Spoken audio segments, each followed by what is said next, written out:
ओम शांति 24/1/2026 प्रातः मुरली। ओम शांति। बाप दादा मधुबन। मीठे बच्चे, हाँ जी बाबा, बाप तुम्हें जो पढ़ाई पढ़ाते हैं वह बुद्धि में रख सबको पढ़ानी है। हर एक को बाप का और सृष्टि चक्र का परिचय देना है। प्रश्न है, आत्मा सतयुग में भी पाठ बजाती और कलयुग में भी, लेकिन अंतर क्या है? उत्तर, सतयुग में जब पाठ बजाती है तो उसमें कोई पाप कर्म नहीं होता है। हर कर्म वहाँ अकर्म हो जाता है क्योंकि रावण नहीं है। फिर कलयुग में जब पाठ बजाती है तो हर कर्म विकर्म वे पाप बन जाता है क्योंकि यहाँ विकार है। अभी तुम हो संगम पर, तुम्हें सारा ज्ञान है। ओम शांति। अब यह तो बच्चे जानते हैं कि हम बाबा के सामने बैठे हैं। बाबा भी जानते हैं बच्चे हमारे सामने बैठे हैं। यह भी तुम जानते हो बाप हमको शिक्षा देते हैं जो फिर औरों को देनी है। पहले पहले तो बाप का ही परिचय देना है क्योंकि सब बाप को और बाप की शिक्षा को भूले हुए हैं। अभी जो बाप पढ़ाते हैं यह पढ़ाई फिर 5000 वर्ष बाद मिलेगी।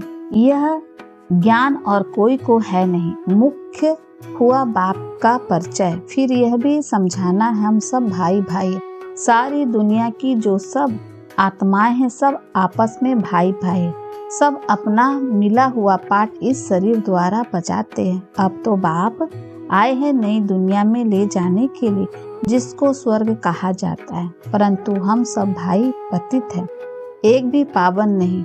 सभी पतितों को पावन बनाने वाला है ही एक बाप। यह है ही पतित विकारी भ्रष्टाचारी रावण की दुनिया।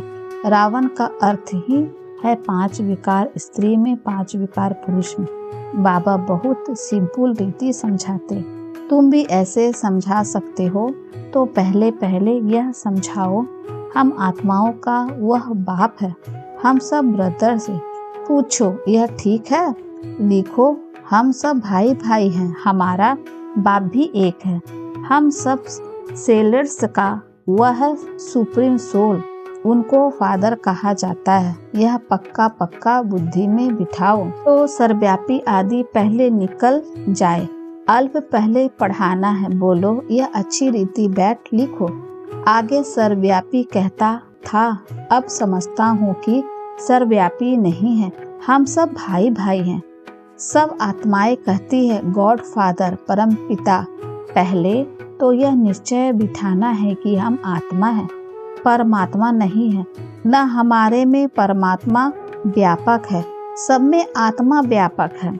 आत्मा शरीर के आधार से पाठ बजाती है, यह पक्का करो। अच्छा, फिर वह बाप सृष्टि के आदि मध्य अंत का ज्ञान भी सुनाते हैं और तो कोई भी जानते नहीं कि इस सृष्टि चक्र की एज कितनी है। बाप ही टीचर के रूप में बैठ समझाते हैं। लाखों वर्ष की तो बात ही नहीं। यह चक्र अनादि एक्यूरेट बना बनाया है, इसको जानना पड़े। सतयुग त्रेता पास्ट हुए, नोट करो, उसको कहा जाता है स्वर्ग और सेमी स्वर्ग, जहाँ देवी देवताओं का राज्य चलता है। वह 16 कला, वह 14 कला। धीरे धीरे कलाएं कम होती जाती है। दुनिया पुरानी तो जरूर होगी ना। सतयुग का प्रभाव बहुत भारी है, नाम ही है स्वर्ग, हेवन। नई दुनिया, उसकी ही महिमा करनी है। नई दुनिया में है ही एक आदि सनातन देवी देवता धर्म। पहले बाप का परिचय फिर चक्र का परिचय दिया जाता है। चित्र भी तुम्हारे पास है निश्चय कराने के लिए। यह सृष्टि का चक्र फिरता रहता है। सतयुग में लक्ष्मी नारायण का राज था, त्रेता में राम सीता का। यह हुआ आधा कल्प। 2 युग पास्ट हुए, फिर आता है द्वापर कलयुग। द्वापर में रावण राज्य, देवता वाम मार्ग में चले जाते हैं तो विकार ही सिस्टम बन जाती है। सतयुग त्रेता में सब निर्विकारी रहते हैं, एक आदि सनातन देवी देवता धर्म रहता है। चित्र भी दिखाना है, ओरली भी समझाना है। बाप हमको टीचर बन ऐसे पढ़ाते हैं। बाप अपना परिचय खुद ही आकर देते हैं, खुद कहते मैं आता हूँ। पतितों को पावन बनाने तो मुझे शरीर जरूर चाहिए, नहीं तो बात कैसे करूँ। मैं चैतन्य हूँ, सत्य हूँ और अमर हूँ। आत्मा सतो रजो तमो में आती है, आत्मा ही पावन और पतित बनती है। इसीलिए कहा जाता है पतित आत्मा पावन आत्मा। आत्मा में ही सब संस्कार है। पास्ट के कर्म वे विकर्म का संस्कार आत्मा ले आती है। सतयुग में विकर्म होता ही नहीं, कर्म करते हैं, पाठ बजाते हैं, परंतु वह कर्म अकर्म हो जाता है। गीता में भी अक्षर है, अभी तुम प्रैक्टिकल में समझ रहे हो। जानते हो बाबा आया हुआ है पुरानी दुनिया को बदलने, नई दुनिया बनाने। जहाँ कर्म अकर्म हो जाते हैं उसको ही सतयुग कहा जाता है, और फिर जहाँ सब कर्म विकर्म होते हैं उसको कलयुग कहा जाता है। तुम अभी हो संगम पर। बाबा दोनों तरफ की बात समझाते हैं। सतयुग त्रेता तो है पवित्र दुनिया, वहाँ कोई पाप होता नहीं। जब रावण राज्य शुरू होता है तभी पाप होते हैं, वहाँ विकार का नाम नहीं होता। चित्र तो सामने है, राम राज्य और रावण राज्य। बाप समझाते हैं यह पढ़ाई है, बाप के सिवाय और कोई नहीं जानता। यह पढ़ाई तो तुम्हारी बुद्धि में रहनी चाहिए। बाप भी याद आता है, चक्र भी बुद्धि में आ जाता है, सेकंड में सब याद आ जाता है। वर्ण करने में देरी लगती है। इनके 3 फाउंडेशन हैं। झाड़ ऐसा होता है, बीज और झाड़ सेकंड में याद आ जाए। यह बीज फलाने झाड़ का है, ऐसे इनसे फल निकलता है। यह बेहद का मनुष्य सृष्टि रूपी झाड़ कैसे है, इनका राज तुम समझाते हो। बच्चों को सारा समझाया है। आधा कल्प डिनाइस्टी कैसे चलती है, फिर रावण राज्य होता है। तो जो सतयुग त्रेतावासी हैं वही द्वापरवासी बनते हैं। झाड़ वृद्धि को पाता रहता है। आधा कल्प के बाद रावण राज्य होता है, भिखारी बन जाते हैं। बाप से जो वर्षा मिला वह आधा कल्प चला। नॉलेज सुनाकर वर्षा दिया, वह पारलब्ध भोगी अर्थात सतयुग त्रेता में सुख पाया। उसको सुखधाम सतयुग कहा जाता है। वहाँ दुख होता ही नहीं। कितना सिंपल समझाते हैं। एक को समझाते हो या बहुतों को समझाते हो तो ऐसे अटेंशन देना है। समझता है, हाँ हाँ करता है, बोलो नोट करते जाओ। कोई शंका हो तो पूछना। जो बात कोई नहीं जानता वह हम समझाते हैं। तुम कुछ भी जानते नहीं हो, पूछोगे फिर क्या। बाबा तो इस बेहद झाड़ का राज समझाते। यह नॉलेज अभी तुम समझते हो।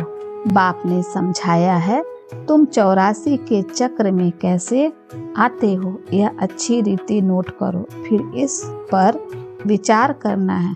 जैसे टीचर ऐसे निबंध देते हैं, फिर घर में जाकर रिवाइज कर आते हैं ना। तुम भी यह नॉलेज देते हो, फिर देखो क्या होता है। पूछते रहो, एक एक बात अच्छी रीति समझाओ। बाप टीचर का कर्तव्य समझाकर फिर गुरु का समझाओ। उनको बुलाया ही है कि आकर हम पत्तों को पावन बनाओ। आत्मा पावन बनती है तो फिर शरीर भी पावन मिलता है। जैसा सोना वैसा जेवर बनता है। 24 कैरेट का सोना उठाएंगे या खाद नहीं डालेंगे तो जेवर भी ऐसे सतो प्रधान बनेंगे। अलाय डालने से तमो प्रधान बन पड़ते। पहले पहले भारत 24 कैरेट पक्के सोने की चिड़िया था, अर्थात सतो प्रधान नई दुनिया थी। फिर तमो प्रधान बनी है। यह बाप ही समझाते हैं और कोई मनुष्य गुरु लोग नहीं जानते। बुलाते हैं आकर पावन बनाओ। सो तो गुरु का काम है। वानप्रस्थ अवस्था में मनुष्य गुरु करते हैं। वाणी से परे स्थान तो है इन कॉर्पोरियल वर्ल्ड जहाँ आत्माएं रहती है। यह है कॉर्पोरियल वर्ल्ड, दोनों का यह मेल है। वहाँ तो शरीर है नहीं, वहाँ कोई कर्म नहीं होता है। बाप में तो सारी नॉलेज है। ड्रामा प्ले अनुसार उनको कहा ही जाता है नॉलेजफुल। वह चैतन्य सत्य चित्त आनंद स्वरूप होने के कारण उनको नॉलेजफुल कहा जाता है। बुलाते भी हैं हे पतित पावन नॉलेजफुल शिव बाबा। उनका नाम सदैव शिव ही है। बाकी आत्माएं सब आती है पाठ बजाने तो भिन्न भिन्न नाम धारण करती है। बाप को बुलाते हैं परंतु उनको कुछ भी समझ नहीं रहती। जरूर भाग्यशाली रथ भी होगा जिसमें बाप प्रवेश कर तुमको पावन दुनिया में ले जाए। तो बाप समझाते हैं मीठे मीठे बच्चे, हाजी बाबा मैं उनके तन में आता हूँ जो बहुत जन्मों के अंत में है। पूरा 84 जन्म लेते हैं। भाग्यशाली रथ पर आना पड़ता है। पहले नंबर में तो है श्री कृष्ण, वह है नई दुनिया का मालिक। फिर वही नीचे उतरते हैं, गोल्डन से सिल्वर कॉपर आयरन एज में आकर पढ़ते हैं। अभी फिर तुम आयरन से गोल्डन बन रहे हो। बाप कहते हैं सिर्फ मुझ अपने बाप को याद करो जिसमें प्रवेश किया है। उनकी आत्मा तो जरा भी नॉलेज नहीं थी। इनमें मैं प्रवेश करता हूँ, इसीलिए इनको भाग्यशाली रथ कहा जाता है। नहीं तो सबसे ऊंच तो यह लक्ष्मी नारायण है। इनमें प्रवेश करना चाहिए परंतु उनमें परमात्मा प्रवेश नहीं करते, इसीलिए उनको भाग्यशाली रथ नहीं कहा जाता है। रथ में आकर पतितों को पावन बनाना है तो जरूर कलयुगी तमो प्रधान होगा ना। खुद कहते हैं मैं बहुत जन्मों के अंत में आता हूँ। गीता में भी अक्षर एक्यूरेट है। गीता को ही सर्व शास्त्रमयी शिरोमणि कहा जाता है। इस संगम युग पर ही बाप आकर ब्राह्मण कुल और देवता कुल स्थापन करते हैं। बहुत जन्मों के अंत में अर्थात संगम युग पर ही बाप आते हैं। बाप कहते हैं मैं बीज रूप हूँ। श्री कृष्ण तो है सतयुग का रहवासी। उनको दूसरी जगह तो कोई देख ना सके। पुनः जन्म में तो नाम रूप देश काल सब बदल जाता है। फीचर ही बदल जाते हैं। पहले छोटा बच्चा सुंदर होता है, फिर बड़ा होता है, वह फिर शरीर छोड़ दूसरा छोटा लेता है। यह बना बनाया खेल ड्रामा के अंदर फिक्स है। दूसरा शरीर लिया तो उनको श्री कृष्ण नहीं कहेंगे। उस दूसरे शरीर पर नाम आदि फिर दूसरा पड़ेगा। समय फ्यूचर तिथि तारीख आदि सब बदल जाता है। वर्ल्ड की हिस्ट्री ज्योग्राफी हो बहु रिपीट कहा जाता है तो यह ड्रामा रिपीट होता रहता है। सतो रजो तमो में आना ही है। सृष्टि का नाम युग का नाम सब बदलते रहते हैं। अभी यह है संगम युग। मैं आता ही हूँ संगम पर। मैं तुमको सारी दुनिया की हिस्ट्री ज्योग्राफी सत्य बताता हूँ। आदि से लेकर अंत तक और कोई भी जानता ही नहीं।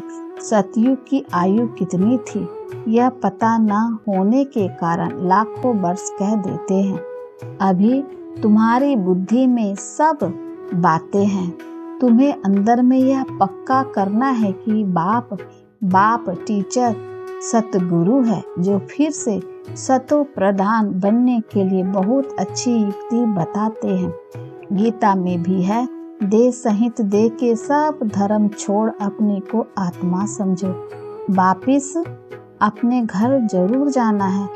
भक्ति मार्ग में कितनी मेहनत करते हैं भगवान पास जाने के लिए। वह है मुक्ति धाम। कर्म से मुक्त हम इन कॉर्पोरियल दुनिया में जाकर बैठते हैं। पाठधारी घर गया तो पाठ से मुक्त हुआ।